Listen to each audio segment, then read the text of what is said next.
picking up here. So most of the time, like I said, I try to get in this kind of above view. Otherwise, one of the other tricks is to come in and just right click on something like this plane and convert it to an editable poly, and go to the edge mode here, and let's see, let's control pick all the edges. Let me go to F3 so you'll see that they're all turning red, and then hold down shift and click and just kind of drag those up a little bit.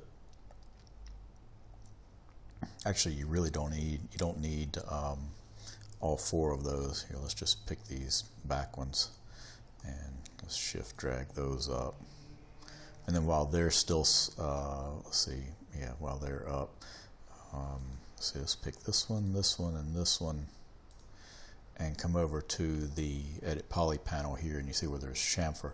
Let's click on the little settings dialog and bring those up, and let's get zoomed in here, and then what we can do is tell it the amount that we want to chamfer it, so maybe something like this, and then the number of segments. I'm just going to click, hold, and drag to add several of those in there so that it kind of rounds over, and then say OK.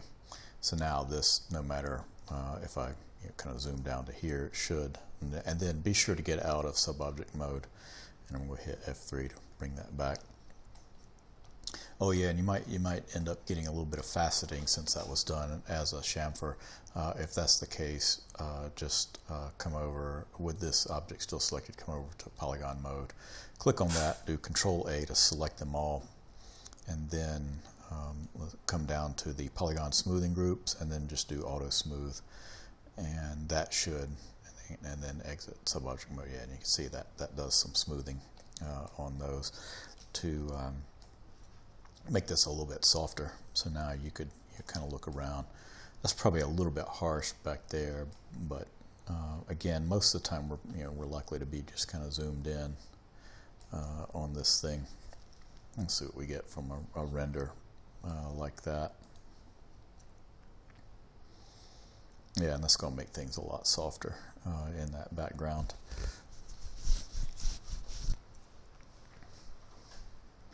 Alright, so I'm not too worried about that. That's looking pretty good, so let's cancel out of that.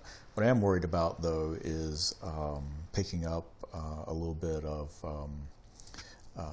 how it's looking a little bit washed out in there. So I may want to play with the exposure controls for this. So to do that, I'm going to come to my render setup, and then under the render tab, that's all good. What I want is the environment tab, so press the 8 key and bring that up, and then I'm set to mental ray photographic control. I can try coming down here to photographic exposure and changing things around and seeing what we get. Mostly I just want some under my color saturation. I want to bring that up a little bit. I was noticing the colors are a little soft, but first I want to test this just to make sure that things are doing what I want them to. So let's start a render here, and everything's looking okay still. So let's cancel that and then bring up the, let's try the color saturation. Let's take that to 1.5 and try that. Yeah, it's a lot better.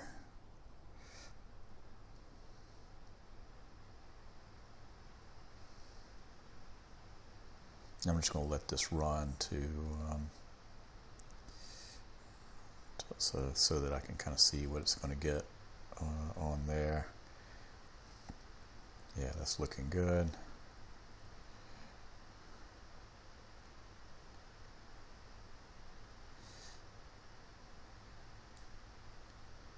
All right, so that's okay. So once I get everything set up the way I want it, and here's some things to know about the photographic exposure control. Sometimes you can use these presets on here on outdoor, nighttime, daylight, but be careful with those. They can, this scene is already set up to not use a preset. It's just using exposure controls here. If things are a little dark, try turning this up. So let's say, let's try a 200 speed, and you'll see that'll probably really overblow it. Let's start a render here. Ooh, yeah, really bright.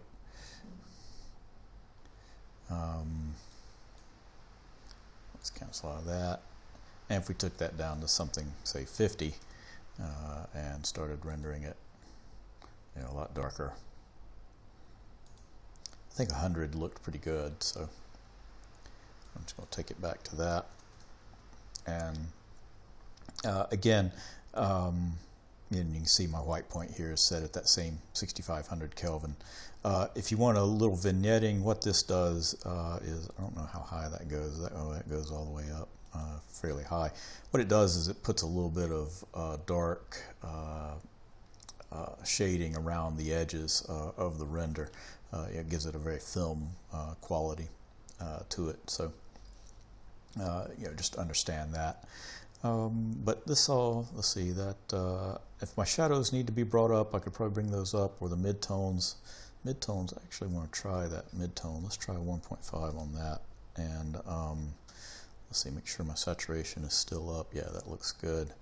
And start a render on that.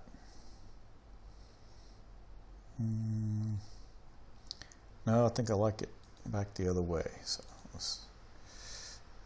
let's take that back to 1. And I think this thing is about set. So what I want to do is, let's close that out. I want to bring up my render setup and take a look in the common tab under the size here.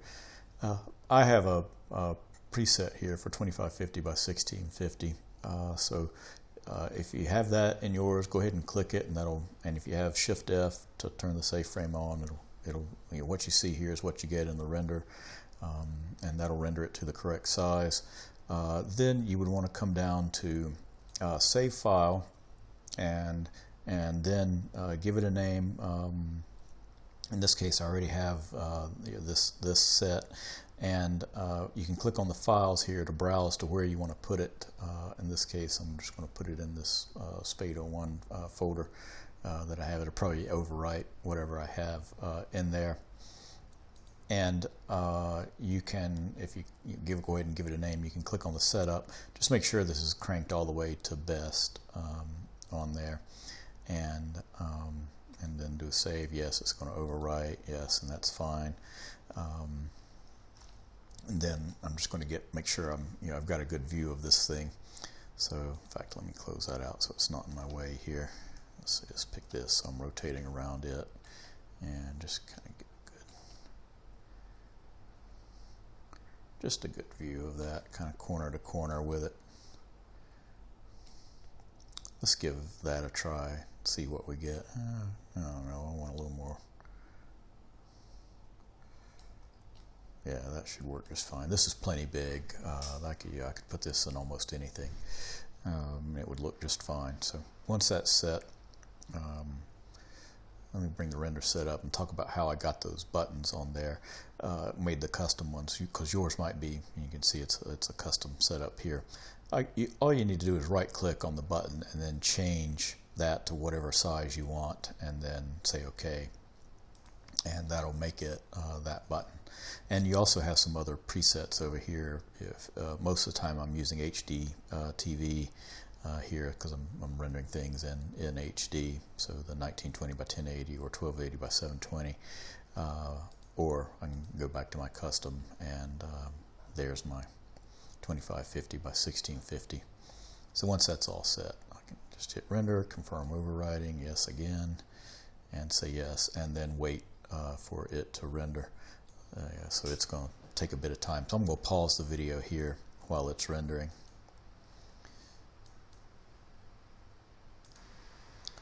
Okay, it's still rendering, but it's got most of the image here, which looks pretty good. And this is a big file. I'm actually zoomed out on this, so I could zoom in, and you can see it's This is fairly high res. That's 1:1.